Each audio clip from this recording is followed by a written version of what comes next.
ದೇವೋಭವ ಪಿತೃದೇವೋಭವ. ಮಾತಾಪಿತೃಗಳನ್ನು ದೇವರಂತೆ ಕಾಣುವ ಸಂಸ್ಕೃತಿ ಭಾರತೀಯತೆ. ಅನಾದಿ ಕಾಲದಿಂದಲೂ ಭಾರತದಲ್ಲಿ ತಂದೆ ತಾಯಿಯರನ್ನು ಪೂಜ್ಯ ಸ್ಥಾನದಲ್ಲಿಟ್ಟು ಪ್ರೀತಿ ವಾತ್ಸಲ್ಯ ಮಮತೆಗಳಿಂದ ಮಕ್ಕಳು ನೋಡಿಕೊಳ್ತಾ ಇದ್ರು. ವೃದ್ಧಾಪ್ಯದಲ್ಲಿ ಸೇವೆ ಮಾಡ್ತಾ ಇದ್ರು. ಅದಕ್ಕಾಗಿ ಎಂತಹ ತ್ಯಾಗಕ್ಕೂ ಮುಂದಾಗ್ತಾ ಇದ್ರು. ಪರಿವರ್ತನೆ ಜಗದ ನಿಯಮ ಎನ್ನುವ ಹಾಗೆ ಇಂದು ಅಂತಹ ಪರಿಸ್ಥಿತಿ ಇಲ್ಲ, ತುಂಬ ಅಪರೂಪವಾಗಿದೆ.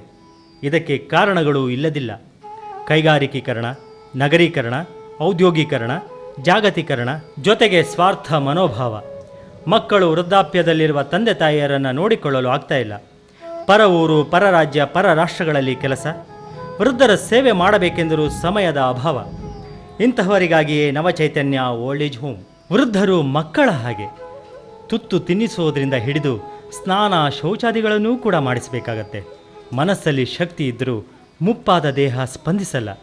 60ರ ನಂತರ ಬಹುತೇಕರಿಗೆ ಅರಳು ಮರಳು ಬೇರೆ ಶುರುವಾಗಿರುತ್ತೆ. ತಾವು ಏನು ಮಾಡ್ತೀವಿ ಅನ್ನೋ ಅರಿವೂ ಕೂಡ ಅವರಿಗಿರಲ್ಲ. ಅಂತಹವರಿಗಾಗಿಯೇ ನವಚೈತನ್ಯ ಓಲ್ಡ್ ಏಜ್ ಹೋಮ್.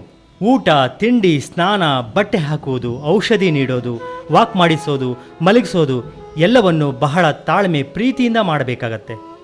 ಎಲ್ಲರಿಂದಲೂ ಇದು ಸಾಧ್ಯವಿಲ್ಲ.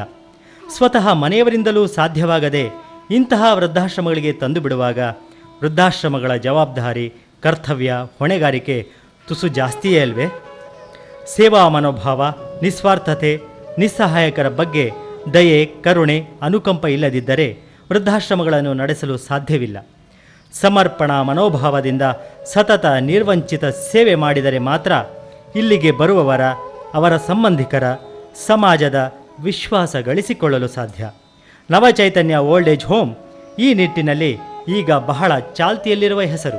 ಮನುಷ್ಯ ಹುಟ್ಟುವಾಗಲೂ ಏನೂ ತಗೊಂಡು ಬರೋಲ್ಲ. ಈ ಲೋಕ ಬಿಟ್ಟು ಹೋಗುವಾಗಲೂ ಏನೂ ತಗೊಂಡು ಹೋಗಲ್ಲ.